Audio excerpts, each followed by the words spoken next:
Sejam bem-vindos. Fique agora com o programa Espiritismo em Nossas Vidas com Wagner Ideale, sempre com temas que estão ligados ao nosso dia a dia. Olá pessoal, vamos a mais um programa Espiritismo em Nossas Vidas. Hoje eu estava mexendo aqui nos meus livros e acabei pegando o Livro dos Espíritos e achei interessante comentar um pouco. O Livro dos Espíritos nos dias de hoje é uma obra dos Espíritos que Kardec transcreveu, formou esse contexto da codificação,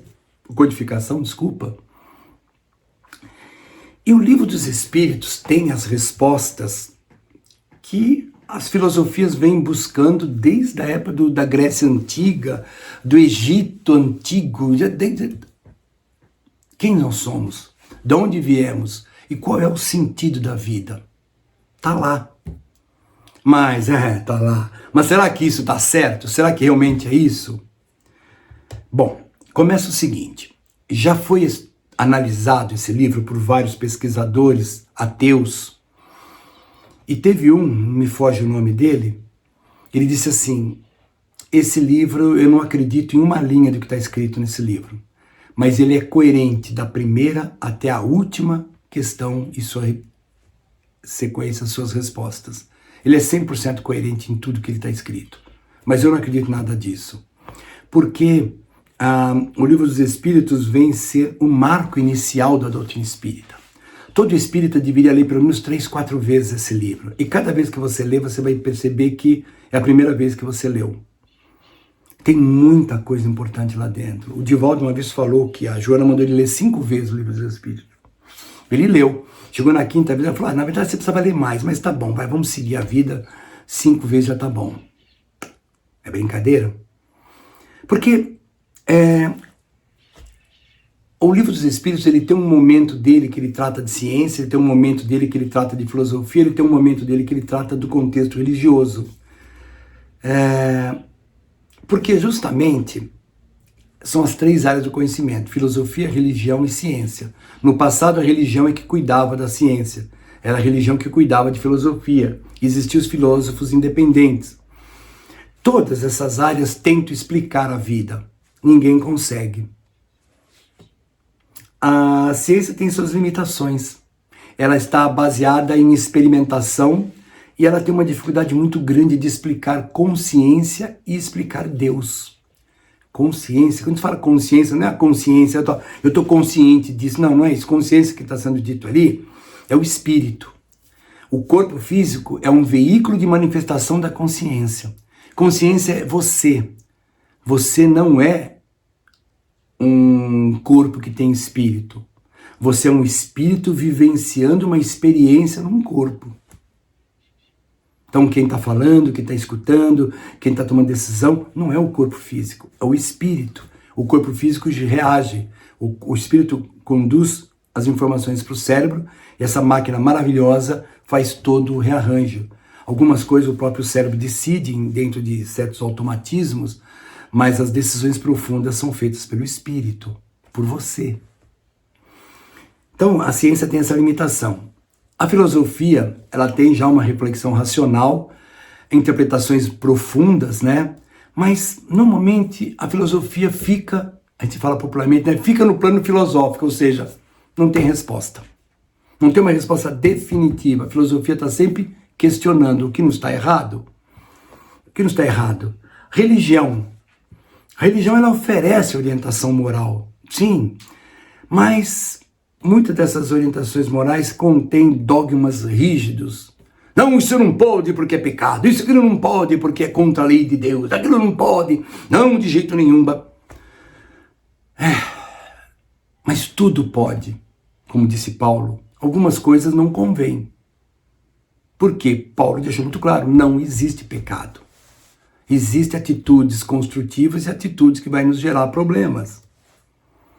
Aí o espiritismo vai surgir lá no século XIX, através de estudos mediúnicos, fenômenos.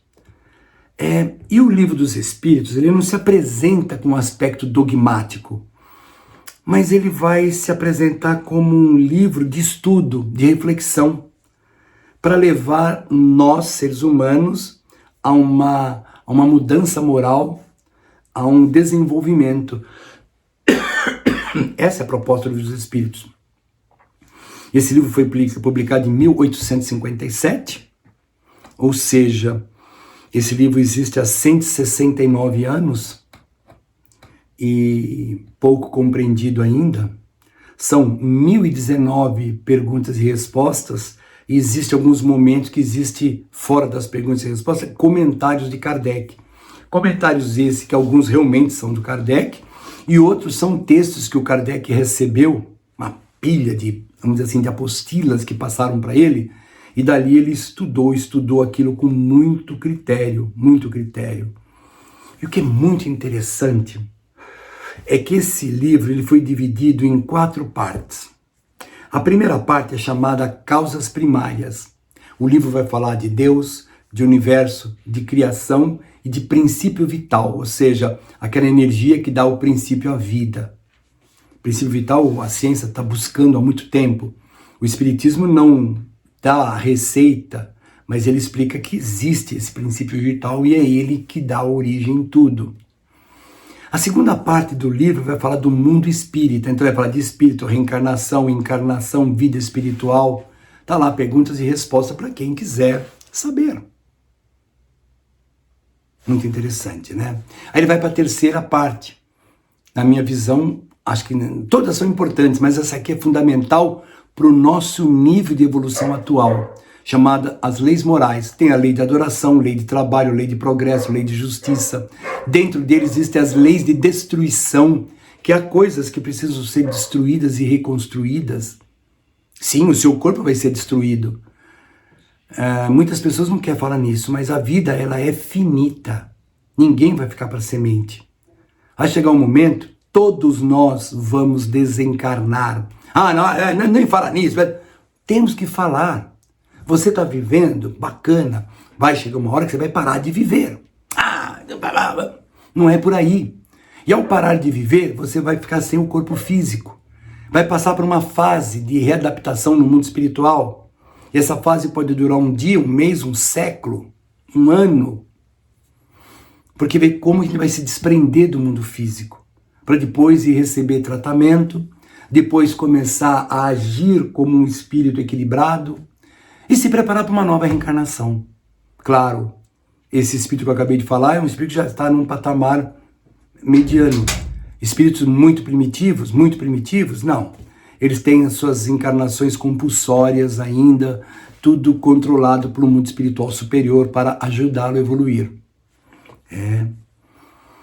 E a parte quarta do livro, ou a quarta parte, como queira, são as consolações, penas e gozos terrenos e penas e gozos futuros, trabalhando todo esse aspecto que você vai ver bem isso aí no livro Céu e Inferno, outro livro maravilhoso. Bom, as obras são maravilhosas. Se você olhar de forma, objetiva, você vai ler aquele livro Obras Póstumas, que não foi escrito por Kardec, foi um material que eles recolheram depois que Kardec desencarnou e comporam esse livro. Livro maravilhoso também. Pera. Vai, minha moça, entra. Meu cachorro. Minha cachorra, quer dizer. Ela quer entrar, então vai ficar raspando a porta até eu abrir. Pois é. Então, o princípio fundamental do Livro dos Espíritos é nos falar sobre imortalidade da alma, que é uma coisa que o homem sempre pesquisou. Sim, somos eternos, goste ou não, nós somos eternos. Não tá louco, acabou a vida aí, acabou tudo, apaga tudo, aí não tem mais nada. Desculpa, mas tem. Quando os padres falaram para o cientista lá, nossa, me deu um branco. Aquele cientista italiano que disse que a Terra não é o centro do universo, mas a Terra gira em torno do Sol, Galileu, os padres falaram a Galileu, você vai agora escrever para o povo dizendo que a Terra é o centro do universo e tudo gira em torno da Terra, senão nós vamos fazer você churrasquinho. Ele falou, tá bom, se vocês querem que eu diga que a Terra não gira, eu digo, mas que ela gira, ela gira. Não adianta. Você não quer aceitar que a vida continua? Tudo bem, mas que continua, continua. Sinto em te dizer que vai chegar uma hora que você vai abrir os olhos do outro lado e vai ver, nossa, eu não morri. E vai existir a reencarnação. O dia que as leis do mundo se basearem na reencarnação, muda totalmente tudo muda. Porque ninguém morre. Todos nós vamos continuar existindo. Para pensar nisso. E a evolução. Essas reencarnações vão fazendo a gente evoluir. Cuidado com a internet. Tem espíritas que estão, assim, estudaram, têm conhecimento, mas estão se manifestando na internet de um jeito bastante equivocados. Atacando o Divaldo, atacando o Chico, atacando as obras. E tem aquele que fala que o evangelho não precisa fazer parte do espiritismo, que o evangelho está lá só para agradar a igreja. As pessoas querem ganhar, como é que fala? Like, né? Quer ganhar promoção para ganhar dinheiro. Isso está nos espíritas, está nos não espíritas, está em todo mundo. Então eu vou falar coisas que não são, eu preciso ganhar notoriedade. Cuidado. Vamos estudar com calma, com amor. Vamos divulgar a doutrina com amor. Com amor. Com muito amor. Bom, o Livro dos Espíritos continua extremamente atual. Suas reflexões sobre moral, evolução espiritual e responsabilidade individual, sentido da vida, continuam o leitor, convida o leitor, a uma profunda transformação interior. Eu estou lendo que está atrás da câmera, tem um monitor, para que eu possa trabalhar o que nós estamos falando. Então, eu quis falar um pouquinho sobre o Livro dos Espíritos.